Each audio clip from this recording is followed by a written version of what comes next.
Hi everyone, and welcome back to Atlas Crossings. If you're new here, don't forget to subscribe so that you don't miss any of our content. Today, we're discussing an important topic, financial literacy for young adults. Let's start by addressing the very big and important question. Why is financial literacy even important? The truth is, mastering money management skills early enough can lead to financial independence at an early stage. And that's what a lot of people want to have in their lives. You want to know that you have the knowledge to manage your finance, to actually build your wealth over time. And essentially, if you can do that from an early age, that allows you to have and build a very successful life. Most of the things that I knew at the time as a young adult, I knew by working with my father. And I knew at the time back in school that some of my mates who had also worked with their parents, whether in their businesses, actually had very good knowledge around money management skills, around building customers, around interacting with customers, and understanding and having that knowledge from a young age actually changed the dynamics of their life overall. If I look back at some of those students, my peers who started early on to engage in their parents' businesses and what they are today, you could see a very clear link between starting early with understanding how to manage money or how to run businesses or how to work within a professional environment can actually change the dynamics and improve the prospects of being a more successful individual in as an adult. So I'll say financial literacy is not just about understanding how to save for rainy days. We hear people say they have to save for rainy days, having a piggy bank. It goes beyond just understanding how to save for the rainy days. There is a broad level of understanding that needs to be applied to even savings. That needs to be a broad knowledge of budgeting. That needs to be a broad knowledge of investing. And all of these dynamics put together can help young adults, can help people actually have financial independence from an early stage or begin to understand how that business or financial environment works and how it can affect their life as a whole. So with financial literacy, young adults can actually take control of their lives, can empower themselves for the future, can empower themselves to understand that they need to spend within their means, they need to learn how to grow wealth. They also need to save for rainy days, but in a broad sense of understanding that it is not just about keeping money in a piggy bank, but essentially what are the different elements or what sort of platforms can you put your money into that help to save and preserve the value of the money that you're trying to save. It is also important to understand why they're saving and what that savings could actually mean for them in the future, whether it gains value or reduces in value by just saving it.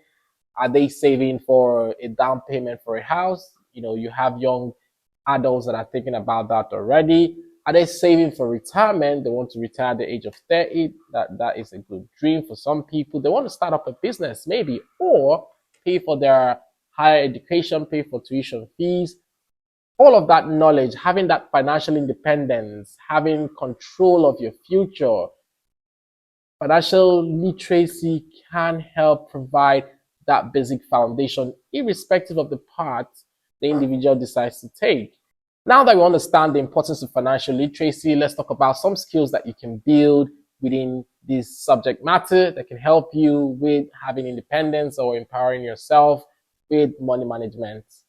First thing first is budgeting. Budgeting involves tracking your income and expenses and ensuring that they actually balance out. With budgeting, it helps to ensure that you're living within your means. You're not spending more than is coming in.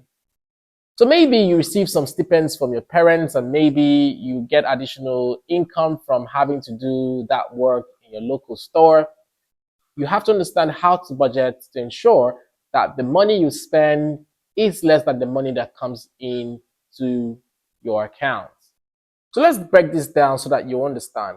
Let's assume that you have income, money coming in from two sources.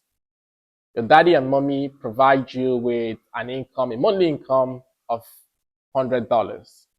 And you work in that local fast food down your local area and you receive $300 at the end of the month from that job. So now you have a total income of $400. Your overall income is all of that money that comes into your account, and in this case, that is $400. So your total income is $400. Now, if you have bills to pay every month, say in this case you want to buy a new shoe, you want to pay for your mobile internet, you want to pay for a movie ticket, all of this is money that has to go out of your account. Now, budgeting allows you to think about all of the money going out of your account and all of the money coming into your account. Now we know that your income is $400. So with budgeting, we have to ensure the money that is going out of our account to buy that new shoe or pay for a movie ticket is less than the income that we receive. With budgeting, we have to take into account those expenses and possibly a potential for us to save. It's important that with all the income coming, we're able to save some of that money while also addressing all of the expenses or all of the money that needs to go out of our accounts. Now, this leads us to the next point, savings. Remember, with all the income we've received, the $400, we have to make sure we can address all our expenses, but also save some money for the rainy days.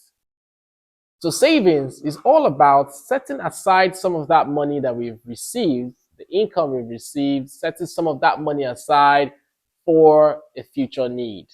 And like we said, it could be a down payment for a house, or you want to buy a car, you want to pay for a tuition fee, or you want to use that to start up a business in the future. Savings allows us to put that money aside until we're ready to use it, or it becomes relevant for what we've saved or put the money aside for. We cannot overemphasize the need for savings. You cannot spend all of the income you've received on expenses. There has to be savings included. Savings allows you to have peace of mind. It allows you to address some of those emergencies or unspeculated events that could happen in your life. Savings can make the difference with helping you to solve some of those problems. Even if you do not have a core need for that money in the future, you haven't planned out what you need your savings for, it can give you a peace of mind and it can help address very, very key emergencies that might come up. Now, the last but not the least that we'll discuss in this video is investing. Investing is essentially allowing you to grow the wealth that you have. I know we talked about your income. Your income, essentially all of the money coming into your account, and then it helps you address some of your expenses. And we say you have to keep some for the rainy days, you have to save. But most importantly is that you're also able to grow that wealth that you actually receive. So that $400 you receive after expenses and savings, you can actually have some put into an investment fund or an investment platform that grows your wealth over time. There are different ways you can invest. You can buy stocks, you can buy bonds, and these are key areas that can help grow your wealth over time. With investing, your money actually works for you. You can grow your wealth, putting your money into any of the investment vehicles that exist or investment assets that exist, and essentially watching your money work for you. So your money can work hard for you, or even harder than you actually work in that fast food in your local area. Overall, you have to make a conscious effort to grow your financial knowledge. And there are numerous resources out there that can help you enhance your financial management skills. You can watch our other videos on this channel as a guide, but don't forget to subscribe and continue to show up.